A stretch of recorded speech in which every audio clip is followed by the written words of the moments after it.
Just out of curiosity, how did you end up meeting this the developer by chance? Was it like at a networking event? Was it through a cold call? Was it So the very first investor that I had mentioned, who is now a developer, I met him through an acquaintance we know.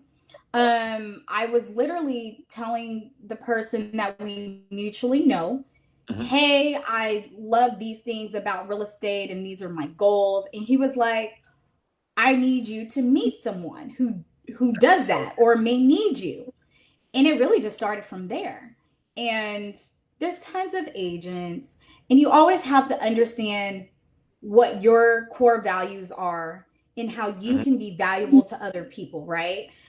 mhm, So I was fresh out of real estate school, not knowing how I can assist an investor. But things that investors need are comps.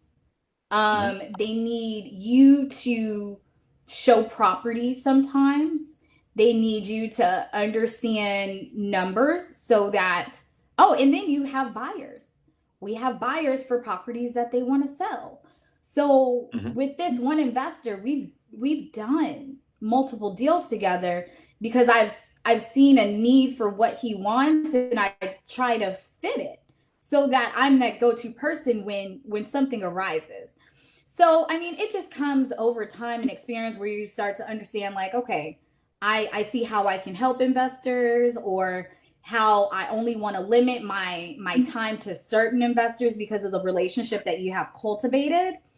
And that's where I kind of see that expanding because at first I was like, oh, I'm super investor friendly. I'll work with any investor that wants me. Well, then that got super overwhelming and it drove me crazy. And Yeah. you find out who is good for you and who is not. So there's Mhm, pros and cons to that.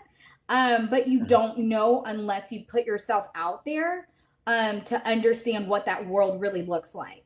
So again, I mean, it started with one, and now you just build off of, oh my God, Porsche knows this person, or hey, she did really well on my transaction. You should talk to her. She's an expert in this area. Yeah. So you start to have people that are able to speak on your behalf and who market and sell you to other people. And that's kind of how that has worked out for me. That's awesome. It just kind of speaks to the power of relationships. You know, you were introduced to that investor by that friend, then you developed the relationship, had no idea. And I'm a believer that if you always just put out good energy, it always comes back around. So that investor, I mean, at that time, you didn't even have the first deal to present to him, but that introduction was made. Then, because that investor was open to meeting with you, he got that first fix and flip, which benefited everybody. You know, it benefited you, it benefited them, which is awesome. Yeah. Yeah. So it's super exciting to know where I started, where we started, and how things have just progressed. And I want any relationship, any business relationship, to always be mutually beneficial. And Mhm, I tell new agents that hit me up all the time, who want advice and things like that. You have mhm, to be able to differentiate yourself from mhm, other people. How do you do that? By showing value. I mhm, brought that deal to that investor. He didn't know about this cash deal until I brought it. And then once he was able to see the numbers and what they were going to be able to make off of it, I was in the background like, yo, show me how to do this so mhm. that I understand the game. So, you have to be able to add value before you start asking people for anything. Because if I was just like, hey, can you throw me deals? Can you give me this? I For would most not, people, right. well, I that's would what most not people have do. gotten the business.